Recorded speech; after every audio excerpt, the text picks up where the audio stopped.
एक और चीज़ मैंने पढ़ी है कि जो जनवरी 22 तारीख की तारीख है वो मंदिर के लिए बिल्कुल सही मुहूर्त है। ये सही बात है आपकी आंखों में? देखिए, अगर सही मुहूर्त है तो देश में सनातन धर्मी लोग 100 करोड़ हैं और 100 करोड़ के घर में पंचांग का प्रयोग किया जाता है हमारी भारतीय तिथियों और मुहूर्तों को देखने के लिए, क्योंकि हम में से बहुसंख्यक 80% के लगभग मुहूर्त को मानते हैं और कोई भी कार्य मुहूर्त में करते हैं।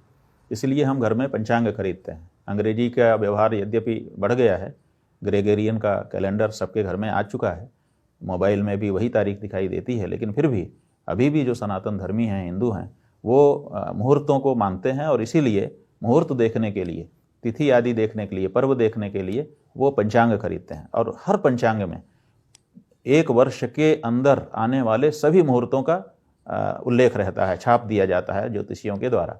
उपनयन संस्कार होगा, गर्भाधान संस्कार होगा, सीमंतोन्नयन होगा, सभी संस्कार, अथवा विवाह का मुहूर्त, द्विरागमन का मुहूर्त, इसी तरह से गृह प्रवेश का मुहूर्त, पुराने घर में प्रवेश करने का मुहूर्त, मंदिरों में प्रतिष्ठा का मुहूर्त, ये सब छाप दिया जाता है। आप पूरे भारत से किसी एक पंचांग में, सब पंचांग मंगा लीजिए और किसी एक पंचांग में दिखा दीजिए कि किसी ने 22 जनवरी के मुहूर्त को प्रतिष्ठा मुहूर्त के रूप में छापा हो। क्या पूरे देश के ज्योतिषी जो पंचांग बनाते हैं, जिनकी ऊपर ये जिम्मेदारी है कि कोई भी मुहूर्त अगर हो तो उसका सुझाव सनातनी जनता को अपने पंचांग के माध्यम से दें, क्या किसी ने इस मुहूर्त को पकड़ा ही नहीं? और केवल एक व्यक्ति आ गया, वो इस मुहूर्त को पकड़ ले रहा है।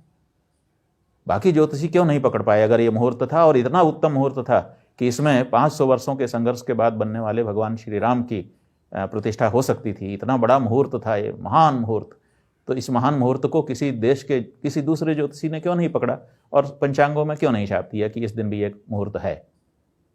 हमने तो 10-15 पंचांग मंगवा करके देख लिए स्वयं।